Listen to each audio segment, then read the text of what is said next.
ایمان جو ہے نا، لفظ ایمان یہ دین اسلام کی قدیم اصطلاحات میں سے ایک اصطلاح ہے. ایمان نئی نہیں ہے، پرانی اصطلاح ہے، قدیم ترین اصطلاح ہے. اچھا، خوبصورتی یہ ہے کہ ایمان مذاہب عالم میں موجود ہے. اصطلاح کی بات کر رہا ہوں.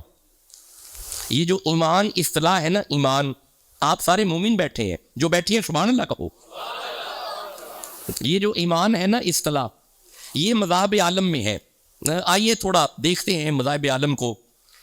اگر ہم بدھ مت کی طرف جائیں، بدھ مت ہندو مت سے قدیم مذہب ہے.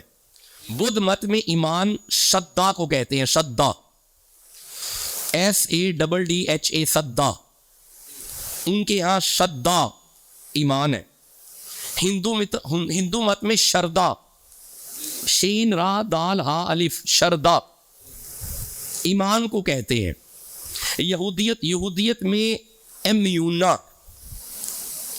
ایمان کو کہتے ہیں. اسلام میں ایمان کو کہتے ہیں.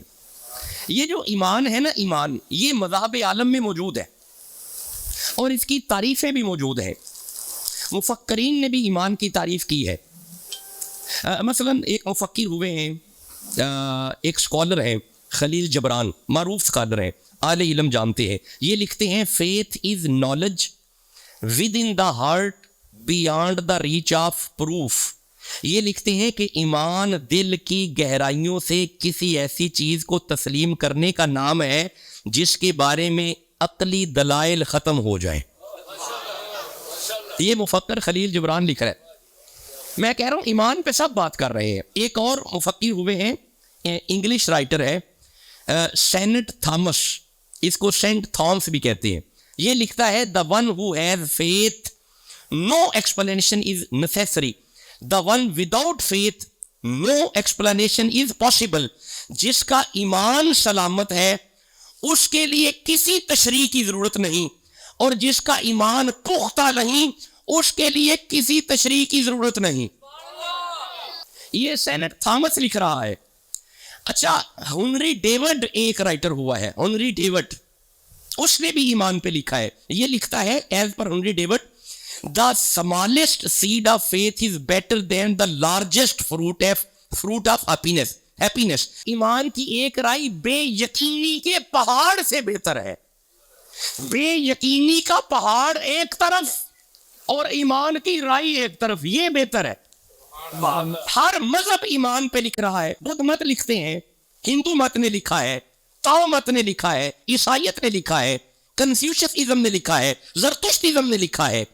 یہ جتنے مذاہب ہیں نا، یہ سارے لکھتے ہیں ایمان پہ. یہودی لکھتے ہیں وجود خداوندی ایمان ہے، خدا کی وحدت ایمان ہے، خدا کی دائمیت ایمان ہے، خدا کا غیر مادی ہونا ایمان ہے، پیغمبروں کی باتیں ایمان ہے، موسیٰ کا سچا پیغام ایمان ہے.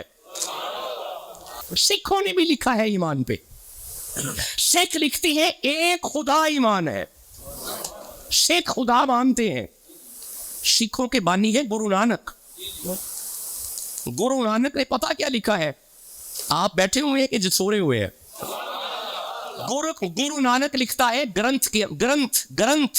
گرو نانک کی کتاب ہے گرنتھ میں گرو نانک لکھتا ہے عدد گنو جس اینچر کے کیجیو چوگنتا. عدد گنو جس اینچر کے کیجیو چوگنتا. گرو نانک کہتا ہے کوئی بھی چیز لے لو، اس کے عدد نکالو. جس طرح بسم اللہ کی عدد ہے 786، یہ اعداد کی دنیا ہے، اہل علم جانتے ہیں. عدد گنو جس اینچر کے کیجیو چوگنتا. کسی بھی چیز کی عدد لے لو، کوئی چیز لے لو، اس کے عدد نکال کے اس کے 4 حصے کاٹ دو، 4 حصے کر دو. 9 گن کاٹو 20 ملائیو. جو جواب آ جائے اس میں سے 9 حصے کاٹ دو، 20 ملا دو. نانک ہر کے بچن سے محمد نام بنا. بھائی گرو نانک لکھ رہا ہے گرنتھ کے اندر. گرو نانک لکھتا ہے کائنات کی کوئی چیز لے لو، اس کے اعداد نکالو، اعداد نکال کے اس کے 4 حصے کرو، پھر اس میں سے 9 گن کاٹ دو، 20 ملا دو، جواب 92 آئے گا. جی جواب 92 آئے گا. اب 92 ہے محمد کے عدد. گرو نانک کہتا ہے کہ میں اس نتیجے میں پہنچا ہوں کائنات کی ہر شے محمد محمد کر رہی ہے. بدھ مت میں ایمان کا تصور ہے. آپ محسوس ہی نہیں کر رہے میں بات بار بار ایمان کی کر رہا ہوں. ہر مذہب میں ایمان کا تصور موجود ہے. ہر مذہب میں ایمان ہے. خدا جانے آپ کے ذہنوں میں کیا چل رہا ہے. ہر مذہب میں ایمان ہے. ہر مذہب میں ایمان ہے.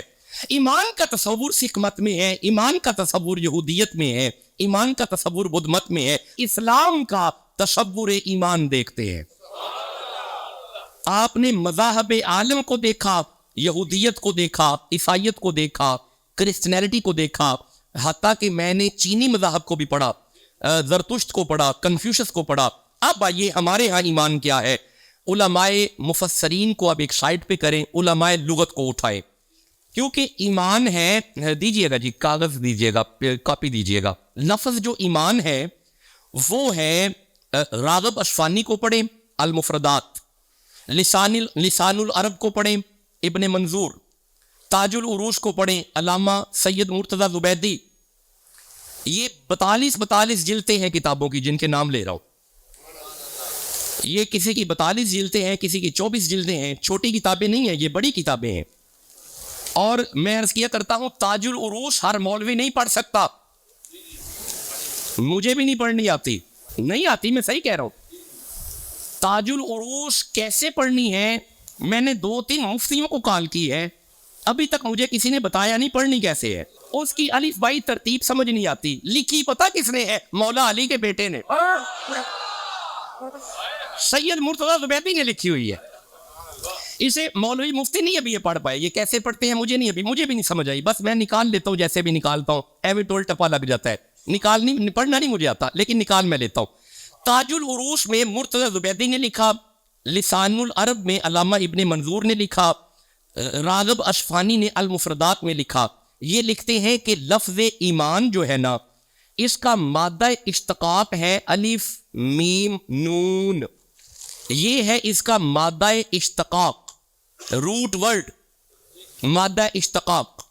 اس سے بنا ہے ایمان. No question is that what is الف میم نون. اب سوال پیدا ہوتا ہے یہ الف میم نون کیا ہے.